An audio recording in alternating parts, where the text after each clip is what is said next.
The Dutch Republic is a time where we see a great advance in painting. We have thousands of painters, twice as many painters as bakers, and four times as many painters as butchers.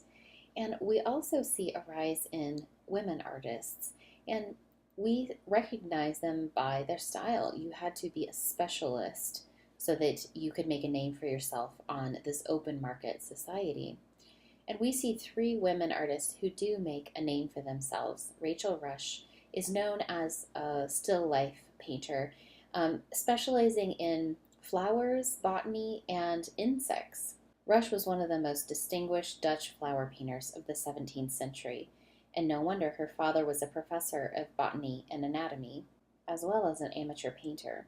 She paints paintings where vases with flowers coexist with outdoor scenes of snakes, lizards, or menacing insects.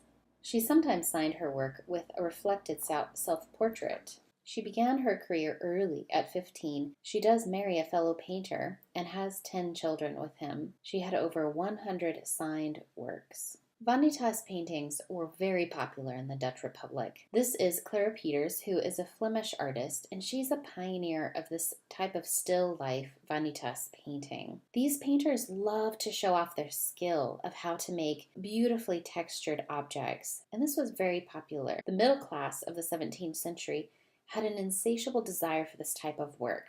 Beautiful as well as meaningful. Clara Peters, a Flemish artist, spends time in Holland and lays groundwork for these Dutch artists for this vanitas type style. Not a lot is known about her life or her education, but she signs her first painting at the age of 14 and by 17 has 4 accomplished still lifes now in the Prado. Every object seen in this painting would have had some sort of meaning, and viewers would have understood what this meaning meant. As viewers today, we have to do research and understand the context for the meaning of these objects. Often, wanting to show off their skill, artists would put things very close to the edge of the painting so that it would be shoved into the viewer's space. Also, having objects turned over shows the temporary nature of earthly existence. So there were overt meanings and references here to human mortality as well. Snuffed out candles, hourglasses, skulls, clocks, the overturned goblets,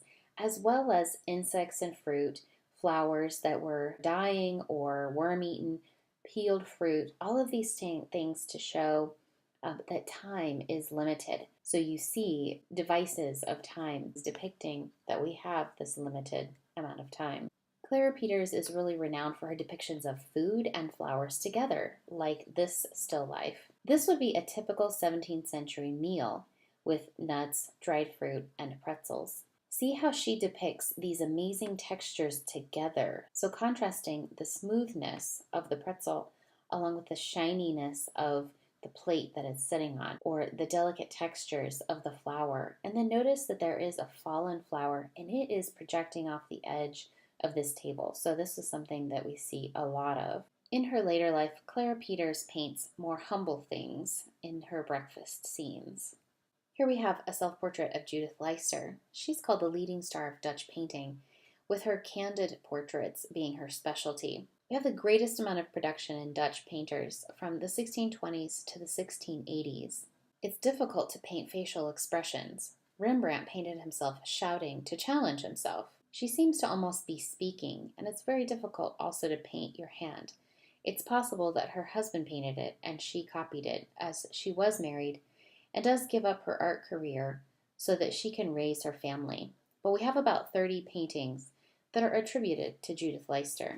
Leister is one of the most accomplished women painters, and she's celebrated for about 10 years. She is admired now as a fine painter.